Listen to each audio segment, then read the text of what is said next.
Hello and welcome. My name is Raymond, veterinary surgeon and horse owner. Today we're going to try to give you some indication about how you might recognise strangles, how you can prevent it from happening, and most importantly preventing it from spreading. We've got some pointers for you, some things that you can easily do, things that are not very expensive. You have the equipment at home, I'm sure. It's just a matter of putting it together and thinking about it.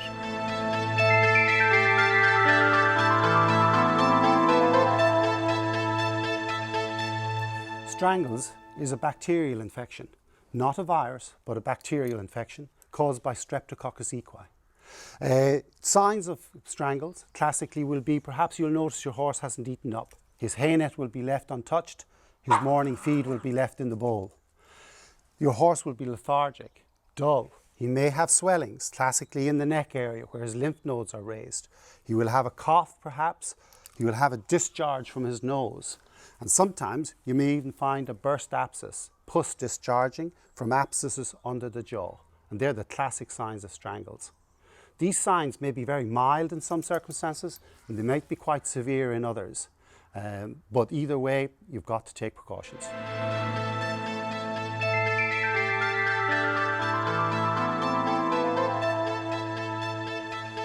How do we limit the possibility of your horse being exposed to the bacteria that causes strangles, or other contagious diseases such as equine flu, herpes, or even ringworm? If you're in a yard with many other owners and horses, it's essential that you don't borrow equipment. You use your own equipment for your own horse, and that would be particularly the case with feed bowls, water bowls, hay nets, head collars, things that are in contact with the horse's head and neck, because that's where the bacteria will be shed, mostly from horses with strangles.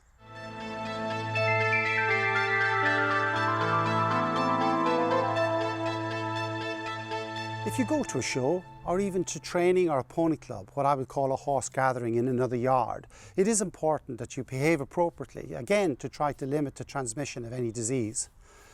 Absolutely no nose-to-nose contact between horses when you go to a show. Limit the amount of horses that you handle, if any at all, and limit the number of people who handle your horse. Make sure again that your own equipment is used on your own horse. Don't borrow and don't share. And remember to clean and disinfect after the show.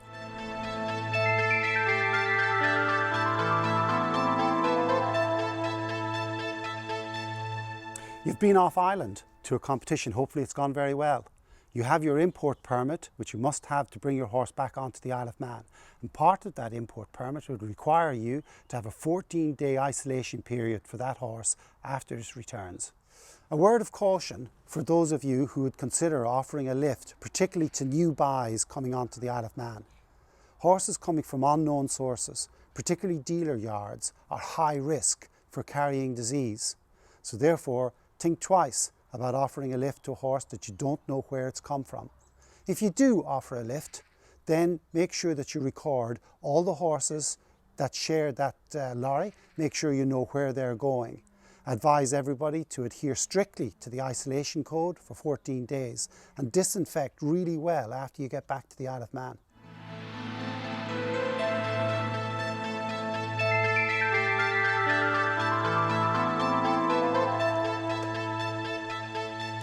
Isolation, mandatory for all horses coming back onto the Isle of Man from the UK and elsewhere, but also a facility that should be available in every large livery yard for newcomers coming onto that yard. Ideally, an isolation unit should have a separate airspace, a separate barn that's at least 10 to 25 metres away from the next horse or building. It can be a paddock with, again, a 10 or 25 metre barrier to the next horse. It must have a separate water supply, very important. You can't have water flowing through from one paddock to the next because water is very much away, strangles can be transmitted. Isolation is essential that you have separate stables away from nose-to-nose contact with any other horse. You must have your own feed buckets, water buckets, hay nets, all the equipment that you use for horses in isolation must remain within the isolation unit, and this is essential. At the end of the isolation period, all the equipment can be disinfected before moving on to the next.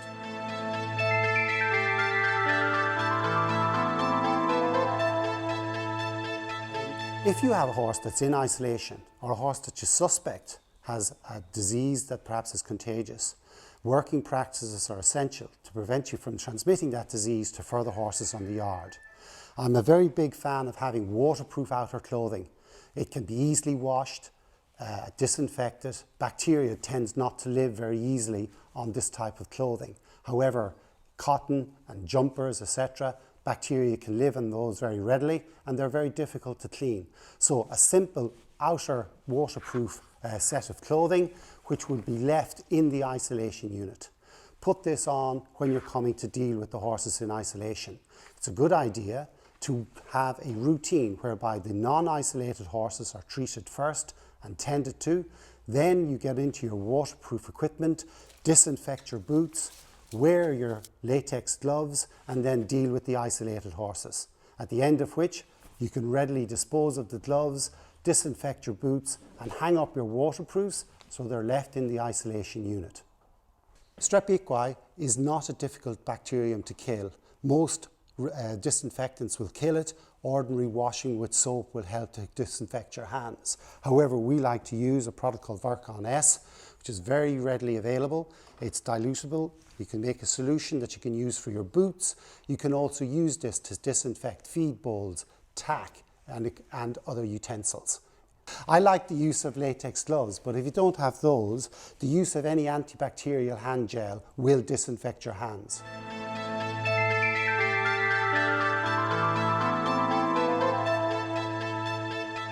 If you do suspect that your horse has strangles or any other transmissible disease, you must isolate that horse straight away. Try to limit its contact with it, between other horses and you with other horses. Call your veterinary surgeon straight away. Inform the people on the yard that there is a problem, or there may be a problem, and then have no horses coming on and off the yard. Your veterinary surgeon may wish to investigate whether the horse has strangles or not, and this is best done by taking a nasopharyngeal swab, which is a very long swab that takes a sample from the back of the nose and the throat of the horse. They don't like this being done, but it is the best way of swabbing to try to detect the bacterium, Strep equi. If we have a horse that has had exposure to a bacterium such as Strep equi, it will develop antibodies after a couple of weeks, and therefore a blood sample may be required to define whether or not that horse has been exposed to Strep equi. Pre-movement blood sampling is particularly useful for livery yard owners to help them decide whether or not a horse is a high risk. But blood sampling to diagnose the acute disease is not very handy. Better to take the swabs and identify the bacterium. We may need to take repeated swabs, possibly at 5 to 7 day intervals, in order to detect the bacterium, because sometimes the swabs don't always pick it up.